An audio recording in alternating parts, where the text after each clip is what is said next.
Okay, so this is the third part of the chapter 6 PowerPoint. And in this section, I'm going to talk about Gestalt psychology. And so we're actually going back in time a little bit.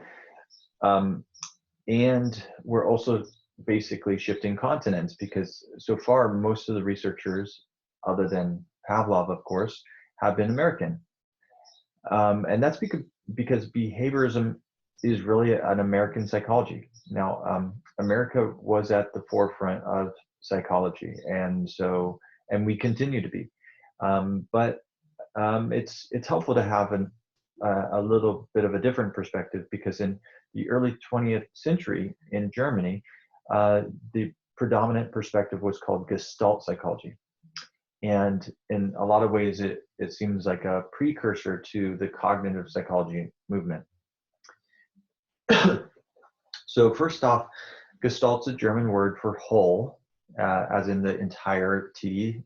And this is really how they approach psychology. They approach it as we need to understand the whole. And the founders and popularizers of this school, there's three of them, Wertheimer, Kohler, and Kafka. And Gestalt psychology is closely linked with studies of perception. So it's very much about how do we perceive the world and certain laws of the organization of our perceptions.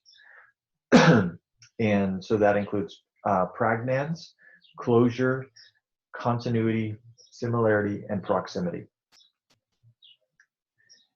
Okay, so, and I will walk through all of those in later slides. But first off, you have to understand that Gestalt psychology was, again, it's trying to understand the whole, and it's basically recognizing that when we see things or hear things, we don't perceive them as parts, we perceive them as whole. So we do not see a head, a body, an arms and legs. We see a person. We put them all together and say they belong together. We don't hear a shrill voice, see a tense jaw, and see flared nostrils. We see someone who is angry. So they're really appreciating that human minds put things together.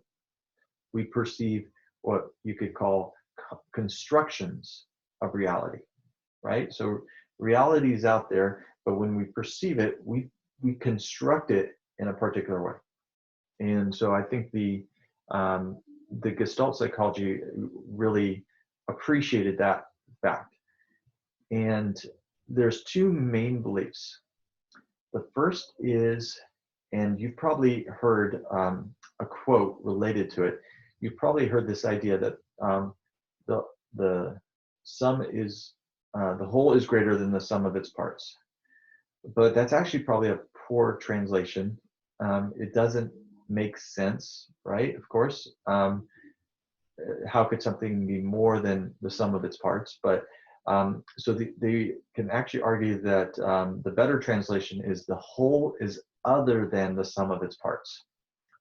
That when you put things together, it's different from just the sum.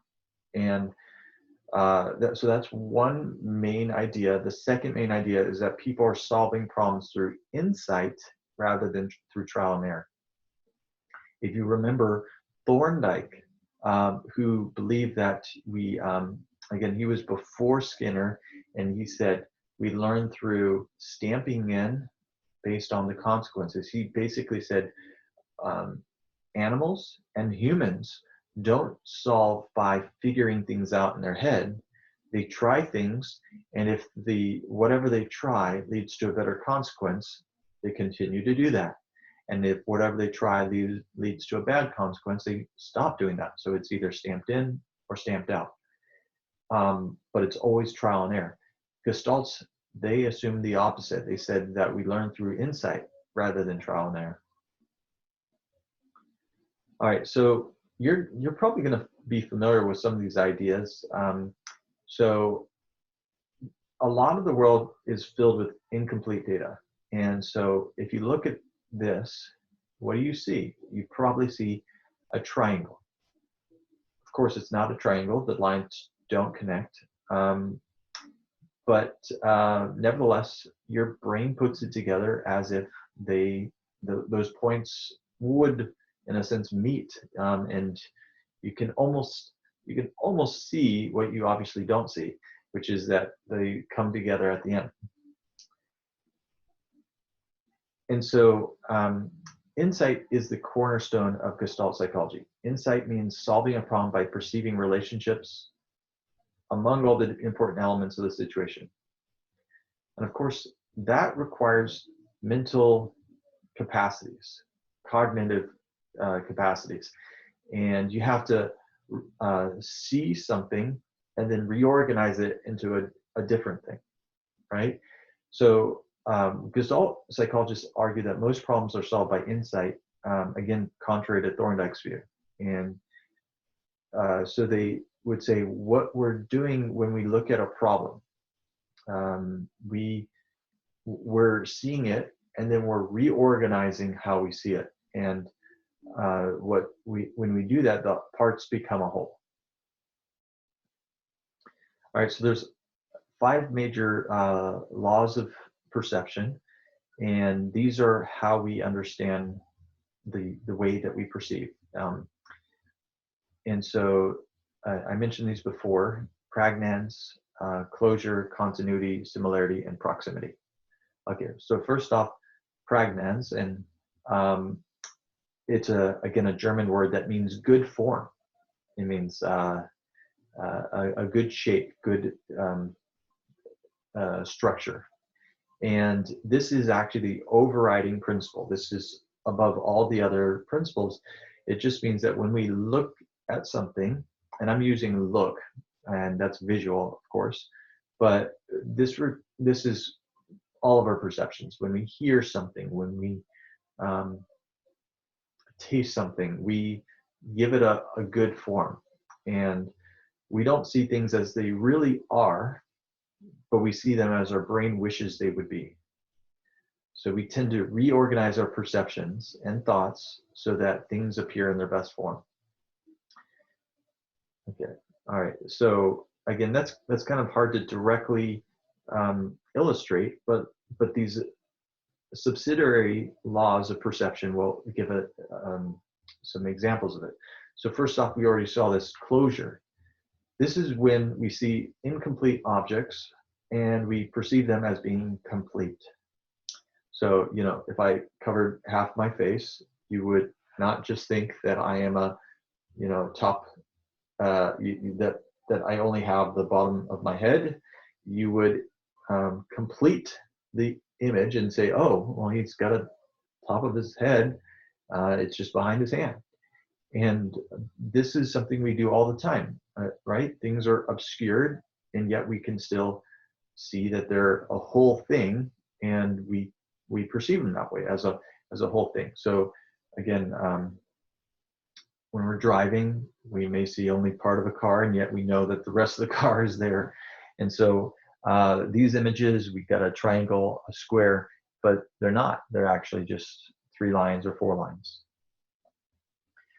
Another law of perception is continuity. So this is how we perceive them as being continuous. So when you look at that top line, the A, you probably perceive it as a straight line and then a wavy line. There's 2 lines, the straight line and then the wavy line. You probably perceive that rather than perceiving it as a set of semicircles. It's true, that's what they are, but you don't perceive it as the semicircles, most likely. So that's that idea of continuity. The next law of perception is similarity. So if you saw this, the A's, G's, C's, and X's, well, you'd probably see it as A's across G's, across C's, and X's, rather than AGCX, AGCX, AGCX, AGCX. So you don't see them as the columns, you see them as the rows, most likely. And that's because they're all similar. And then the next one is proximity. So again, looking at the top, you see those sort of parentheses looking things, and you probably perceive them together as a sort of a face, right? So again, if you look down on B, you perceive this line and this line to get together. Oh, so let me scratch that. So if if you were to first see this, scratch that. You would see this line and this line together. Again, if you couldn't see B, this is probably the way you'd perceive it. This line and this line are a pair, and then this line and that line are a pair. This line and that line are a pair, and this line and that line are a pair. But now, if you look down to B, again, I should have covered over this, but if you look at B, if you put them together with faces, now you could see it differently. But again, on the top, you saw them as these curves going together, and that's because they're the proximity. This is very close, and so we put them together. These are close, so we put them together. Okay, so Gestalt psychology has actually really been applied to design. So when graphic designers, interior designers, when they are trying to say, okay, how do we make things look nice? Well, they use these principles. So here, what do you perceive? I'm guessing you perceive this as a big G. You're closing it out, even though you got a slightly curved line there. You got this little thing here, and then you have this sort of parenthesis here. You see it as a G. You put it all together. And here, because the proximity, you see this as an E, because these are all next to each other. Continuation, you see this as the curved line, and you see this as straight line, even though it's just a this line here. Again, you can sort of imagine this line actually going all the way through. Similarity, you see these T's as similar, and then you have here, you have, well, this isn't a great example of figure and ground, but let me give you some other figure and ground. So this Camel cigarette advertisement, you could see the camel in the lights. Here's a good example of figure and ground. So, well, let me go through these. Similarity, you see this as a peacock. They all go together because of that. Continuation, you see this as an H. Closure, you see this as an E, and this is a D. Proximity, you sort of put these together. Figure and ground, they have the big bird figure feeding the little bird, so you can see that, and then you can also see the K behind it. And symmetry, Starbucks logo is powerful because it has that perfect symmetry on both sides. And here's the WWF logo. You can see the evolution of it, but really I just want to point out this here, right? So notice in the logo here, it's not connected. So how do you know that this is a panda bear? I mean, this is a panda bear, but this is an adaptation where you got spots here and this. Well, we still see a panda bear, even though it doesn't have all of it put together. And then this sort of optical illusion, if you see the top, everything looks normal. If you see the bottom, everything looks normal. But when you look at the connection, okay, this should be its leg right here, the elephant's leg, but you get to the bottom and it just ends and there's nothing there. Same with this one. This looks like the leg and nothing there. And this looks like the leg, nothing there. This one looks fine. And they're playing on your perceptions. Again, all this having to do with the Gestalt principles. So what is the takeaway? Again, you don't necessarily need to know all those details, but what I want you to appreciate is that we don't perceive the world as it really is. We are actively constructing the world cognitively. Uh, Again, this is something that people sometimes think, oh, okay, well, yeah, it doesn't matter that much. Um, Imagine if it really does matter. What if we're doing this to a considerable degree and we just don't know that we're doing it? What if we're putting things together that, again, we perceive it and think it's all put together, but it actually isn't? Or to say it differently, what if our construction of the world is wrong or not accurate? Humans used to think the world was flat because their perception was, oh, this is the way it is. What if we're seeing the world in a way that is generally useful, but not necessarily accurate?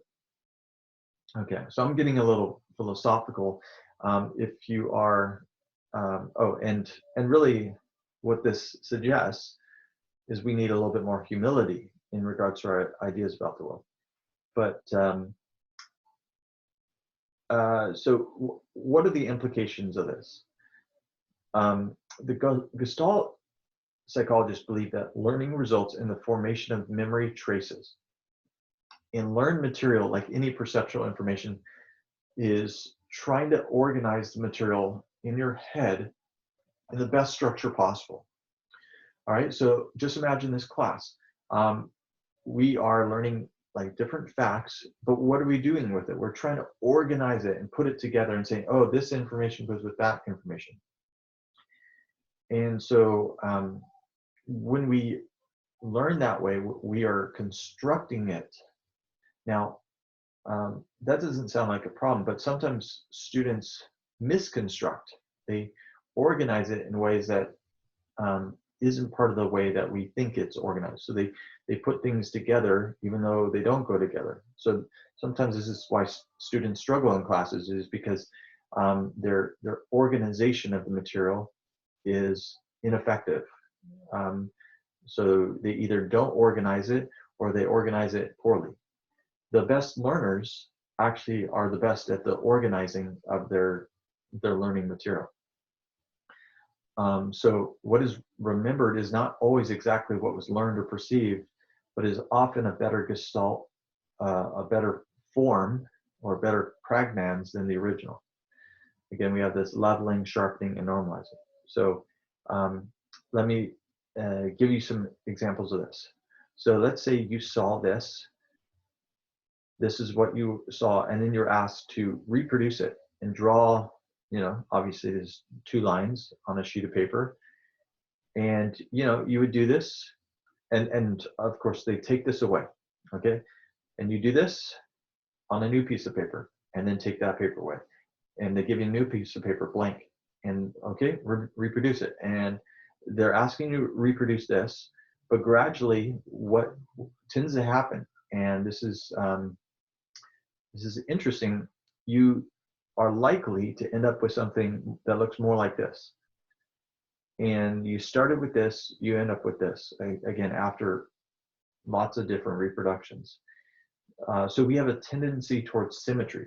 This has symmetry, right? It's like a flowing river. This is just sort of a chaotic set of lines. And we tend to reduce abnormalities and peculiarities. And just think about how we treat other people. We start to assume that everyone is the same, and this group of people are all the same. This group of people are all the same. Here's the good guys. Here's the bad guys, and we tend to do that in the world. We have our stereotypes, and we try to create this leveling. They look like they're that they're in this group of the out group, the people we don't like, but they seem to be nice. But you start to look at that person who might have good characteristics and start pointing out, oh, well, they seem to be rude, or you basically try to find ways to level it out, right? So this example in front of you is an example of visual leveling. but we do this in stereotyping. We do this in other ways. Sharpening is another one, and it almost seems like the backwards, but instead of emphasizing symmetry, we're emphasizing distinctiveness when we do this. And so let's say you get the stimulus object here, and then they ask them to copy. Notice here that the eyebrows are tilted, but that's basically the only sign of anger. But here, already the nose looks a little bit sharper, and the eyebrows are a little thicker and a little bit more pointed. And then here, they're getting more exaggerated. And then here, well, that looks kind of intense. And so they end up with this very angry looking face. And what this shows is that when we are using our memory, we often make something more, we emphasize the distinctiveness sometimes. Again, this seems a little backwards. This is about emphasizing, oh, everything is symmetrical. But if I wonder about the, married couples, and they get in an argument, and then they play it out in their head for hours afterwards, and they play it out, and they're like, oh, you were so angry when you said that to me. And if you had a video camera, maybe they had a slightly sharper voice, maybe they looked a little bit angry, but if you were able to tap into their mind, it would probably look really intense. Their memory, again, these are memory elements, their memory might be like, oh, they're just so angry, and their face is just showing it, and they're like, and that might not have actually been reality.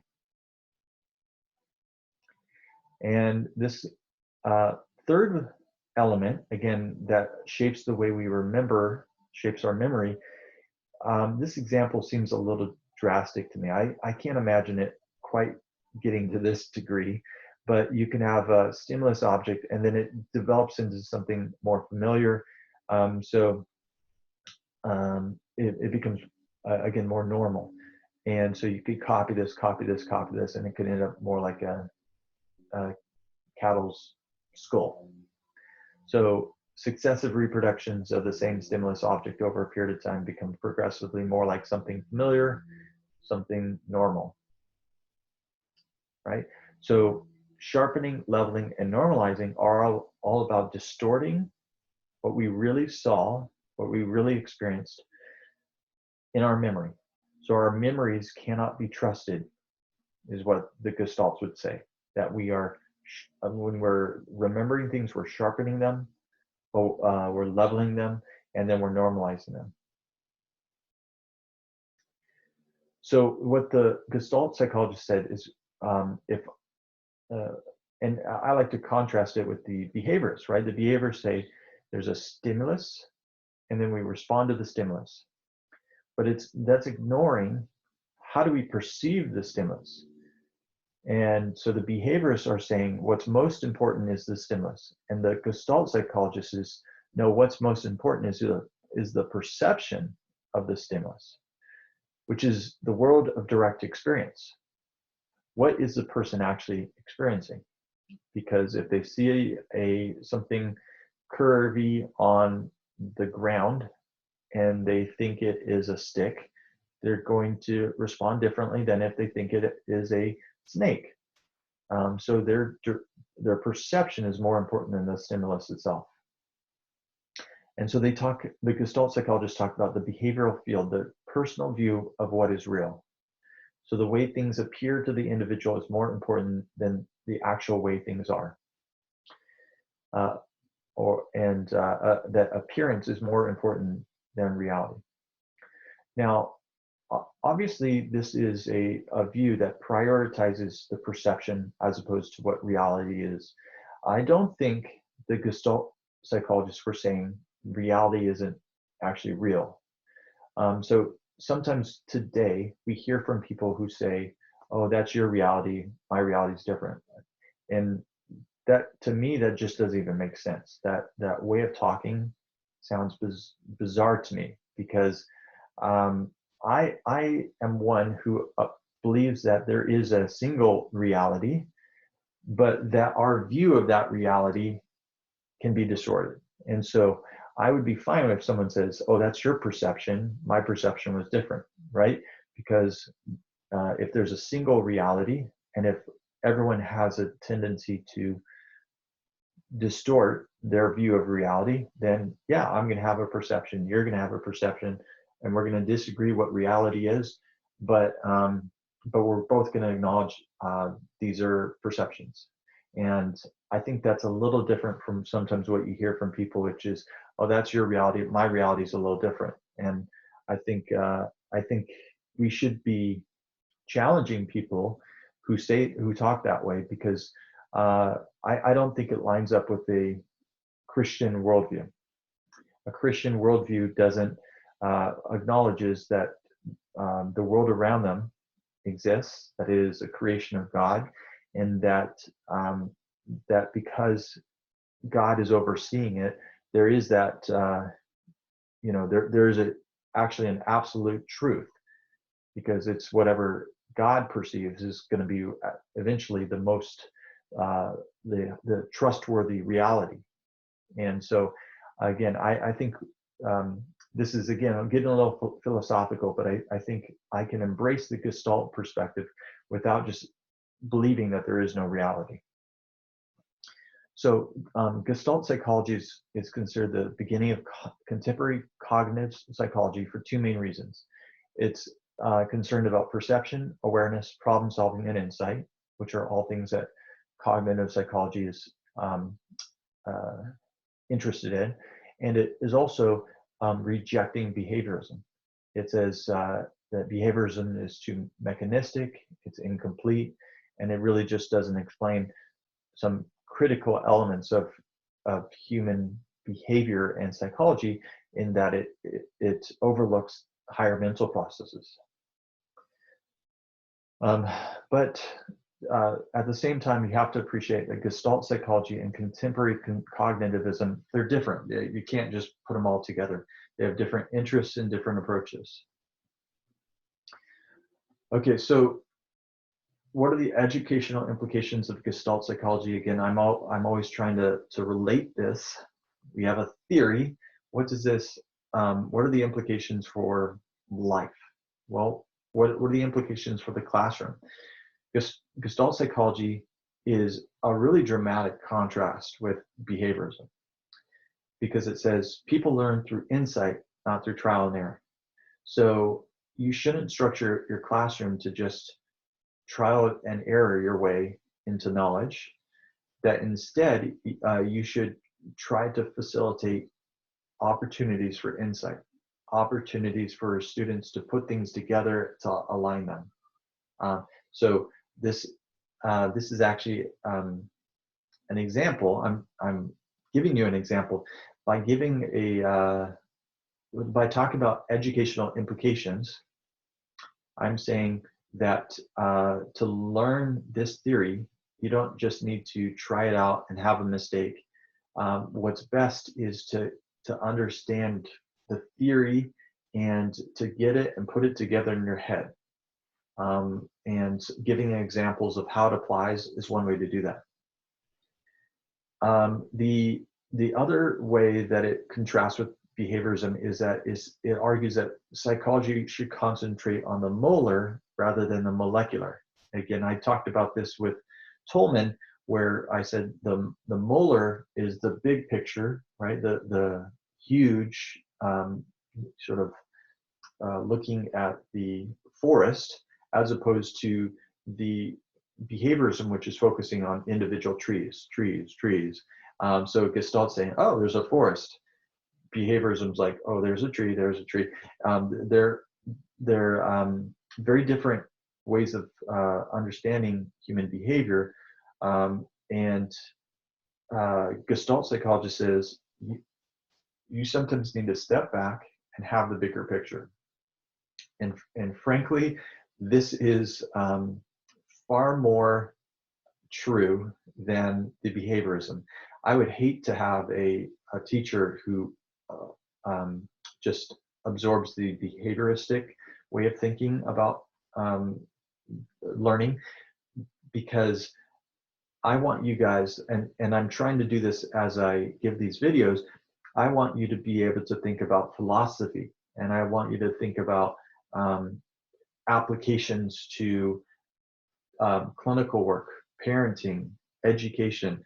And so when you're trying to understand this topic, I don't want you to just learn a series of steps. I want you to say, okay, how do I think about this? And really that's the Gestalt perspective supports what's in the field of education, what's called constructivism rather than direct teaching.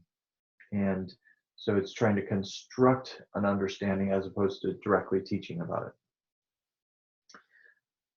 So Gestalt psychology, this is sort of wrapping it up. What's the appraisal of it? So it's an important reaction against behaviorism. And again, this is the early 20th century, so like 1910s and 20s.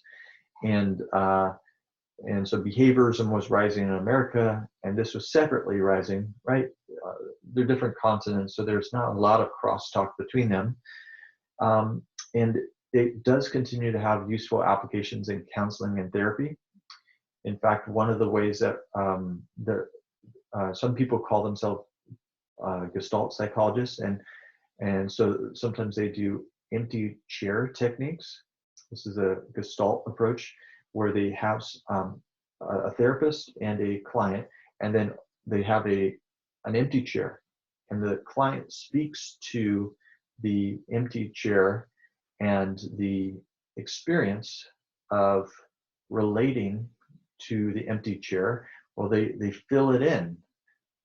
They say things that they wish they could say to their father, for example, and they fill in, they construct the father, they imagine that the father's there, and then it actually allows them to level some of their experiences, sharpen some of their experience, normalize some of their experience, and so it actually helps them to process their past by, again, speaking to an empty chair, saying, wow, you were so abusive to me when I was growing up. You were, whatever it might be that they need to say. It's also, I'd say, very highly thought-provoking. So I find myself intellectually more engaged with Gestalt psychology than behaviorism. It's again contributed significantly to the development of later cognitive theories, and it really provides psychology with the beginnings of a new metaphor. And that's the final thing I want to talk about in this video is the idea of metaphors in psychology. So a metaphor is a comparison. Something is like something else. Rene Descartes, again, all the way back in the 16th or 17th century, compared the human being to a machine, saying the human being is like a well-designed clock. That's a metaphor. So humans are like a clock. And Descartes said that because he believed that humans were composed of fixed processes. He thought of humans as sort of a mechanism. This happens, and then we respond another way. And so when we use metaphors, it shapes the way we understand a problem. And so when we're trying to understand a human being, we're always struggling to try to grapple with what's the right metaphor to appreciate what a human being is and how we behave. So Hull used machine models and called it the robot approach. Skinner talked about Darwinian evolution, and it's saying, oh, human behavior is like the theory of natural selection, that good behaviors survive and bad behaviors die off, and it's a form of fitness. Tolman talked about cognitive maps, right? Map is a metaphor. We don't literally have a map in our head, but we have uses that metaphor to explain human behavior and animal behavior. And cognitivism is really drawing upon a new metaphor. And really what seems to help the cognitive psychology movement develop is the creation of the computer.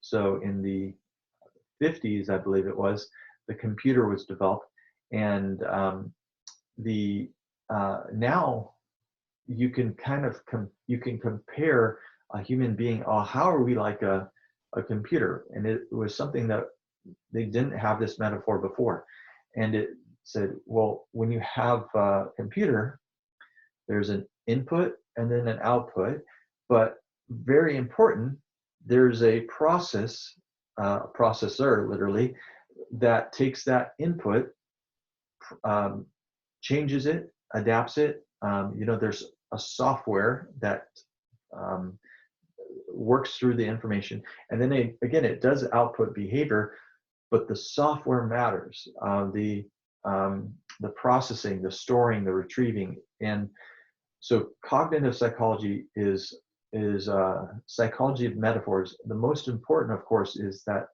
humans are like a computer, but there's a number of other ones. So it will talk about operations, talk about short-term memory, long-term memory. Um, it'll talk about neural networks. All of those are metaphors. When we're trying to really grapple with what is human psychology, we give them these names where he says it's like this. It's not exactly like this. They're not simply comparisons to evoke images and feelings. Ideally, they should be ways to explain, to illustrate, and to predict. So just remember that we're saying it's like this, but the brain is remarkably complex. There's nothing you can really compare it to, and even the idea of a computer does fall short. And finally, the last slide I have is that Christianity offers metaphors. And I just like to point this out because if we talk about humans as computers, maybe we're missing the whole picture of what it means to be a human. So I just have a few here that I pick out that I have liked. And so the first one, you are the potter, I am the clay. All right, people are like clay. Oh, that's interesting. When I think about it, I think about how we can be shaped, and we could be shaped by God, or we could be shaped by other people and other influences. And our form, the shape of our clay, and whether we're beautiful or distorted, really depends on who is our potter. Is it God, or is it others and other influences? Another metaphor, the church is the bride of Christ, that we're married to Christ, that we have a marriage relationship, that we have we surrender ourselves over to Christ, and Christ loves us. Another one, John 10, talks about, I am the vine, you are the branches. And again, that's how we think about ourselves, as interconnected, reliant upon God. Sheep without a shepherd, right? Oh, we are lost, and we need a shepherd to guide us. And then in Matthew, I forget where, but talks about you are the salt of the earth and the light of the world. And so to think about how do we bring, the salt it's a preservative, and it gives flavor. And so how do we think about ourselves as preservatives of the earth, of the world around us? And how do we think of ourselves as giving flavor to the world around us? And again, I think if we're trying to integrate psychology and Christianity, I think we want to make sure that we're using the metaphors of the Bible, but also, not being against the idea that, oh, you are like a computer. Because I think perhaps if Jesus lived today, he'd speak into us with using some metaphors of our own society. I don't know exactly what he'd say, but I think he'd talk about some current technology and use that to illustrate who he is and who we are. All right, well, that's it for my slides, and hopefully you enjoyed this chapter, and we'll wrap up there.